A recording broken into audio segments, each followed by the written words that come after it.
Is Saladin still worth investing in 2022 for free-to-play and low spenders? Let's find out. What's going on, my beautiful governors? Welcome to a new Rise of Kingdoms video. Today we are going to discuss if it is still worth to invest on Saladin in 2022. But before we start, a quick shout out to one of our subscribers, Albert An. I love it when you guys take your time and share your own point of view. Look at the length of this comment. I know that people do read and learn from the comment section as well. Thank you guys so much for contributing to the videos with your comments.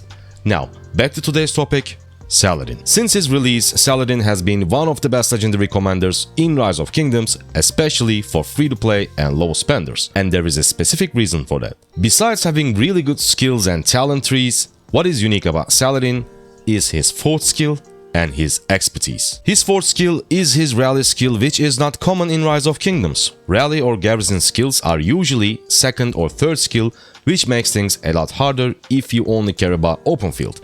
You need a lot of luck and skill resets to get a commander to, let's say, 5155 or 5515. This is not the case when it comes to Saladin because his only non-open field skill is his fourth skill, which means you can simply lock the last skill, his fourth skill, and then upgrade him as you wish, because in the end you will get his first three skills to 555 and his fourth skill will be 1 because it's locked. If we take a quick look at Guan Yu, which is one of the best infantry commanders in Rise of Kingdoms, his rally skill is his second skill. Or Attila, again, his second skill is his rally skill. So if you don't want to expertise Guan Yu, you need to get him to 5155, and again it requires so much luck and skill resets, which is kinda annoying, but Saladin is just perfect for low investment, and the power of his expertise is very small and does not worth unlocking at all. Here's a quick video of two Saladins. One is expertise, other one is only 5551. No equipment, no city skin, no buffs,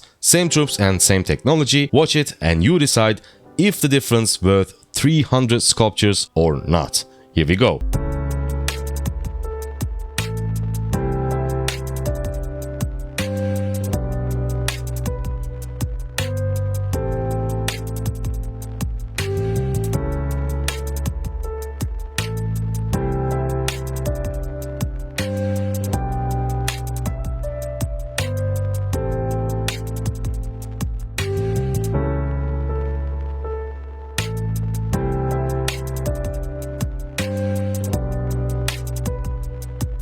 So do you guys think the difference worth investing 300 extra sculptures?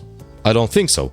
If you guys didn't know, you need 390 sculptures to get a commander to 5551, but you need 690 to also max his last skill and eventually expertise him. The sculpture amount is almost double, which is crazy, and that's why commanders that work with low investments are always the best friends of free-to-play and low spenders in Rise of Kingdoms. But if his expertise is so minimal, why Saladin is a great commander?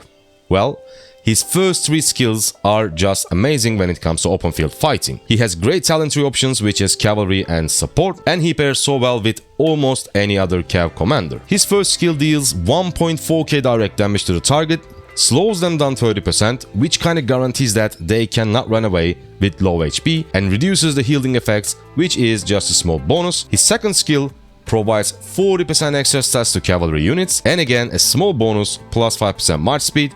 Cav units are already the fastest units in the game, so it's not that big of a plus, to be honest. But his third skill, which makes Saladin amazing on the field, 30% skill damage taken reduction, 20% counterattack damage taken reduction. This 30% skill damage taken reduction is crazy in the open field because everybody is dealing skill damage constantly. This is what makes Saladin and his march extremely tanky and allows him to fight a lot longer on the field, and he can retreat easily if needed thanks to his tankiness and speed. Spartan, if Saladin is that good, why didn't you invest on him? The answer is simple, to be honest. At the start of my ROK journey, I didn't think that I will be a free-to-play or a low spender. Bruh. I was going to spend, and I actually did at the start of the game, but then I realized it requires so much more than I thought to be a spender and invest on many different commanders in Rise of Kingdoms. And by the time I realized that I can only be a low spender, it was too late for me to invest on Saladin because I had already invested a lot of sculptures on like different infantry commanders, Richard, Alexander, and I even had max YSG, so it was quite hard for me to invest on Saladin back then. That's why I'm making these videos, by the way, so you don't do the same mistakes in early stages of the game. Now, back to Saladin. As I said, his trees are also amazing for open field, support and cavalry. Here is a tried and true Saladin talent tree, and for more talent trees for different commanders and general Rise of Kingdoms discussion, make sure to join our Discord, link is in the description. His pairings. Let me go back to commander screen. As I mentioned, he pairs very well with many different commanders, but of course, there are some pairs that Saladin performs a lot better. OG best cavalry pair, Genghis Khan primary, Saladin secondary, one of the best early game marches. Khan brings the damage and Saladin provides the tankiness, but this is only an early game march, so if you're free to play, if you're a low spender and you don't have the luxury to invest pretty much every single commander for every stages of the game, definitely ignore Genghis Khan because he is irrelevant, unfortunately, in Season of Conquest. By the way, he doesn't only pairs well with cavalry commanders. Saladin primary and Yi Song secondary was also an amazing early game pair. If you decide to invest on YSG, maybe later on in Season of Conquest, you can invest on, for example, Nevsky and Boudica, then split your Saladin and YSG, pair Nevsky with Saladin and pair Boudica with Yi Song. One of the best cavalry pairs in the game, Saladin William. This was the best / most balanced Season of Conquest cavalry pair in my opinion until the release of Nevsky.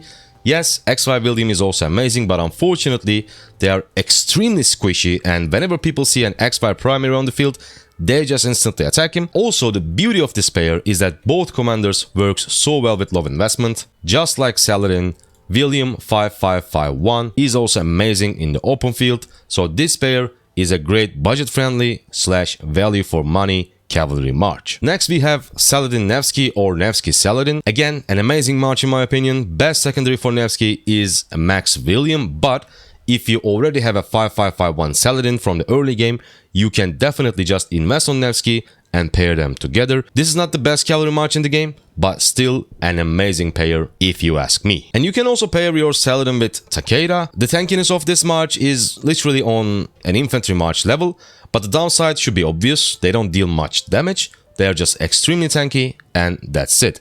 By the way guys, do let me know your favorite Saladin pairs and why in the comment section down below. So, should you invest on Saladin in 2022? Yes, if you are in early stages of the game.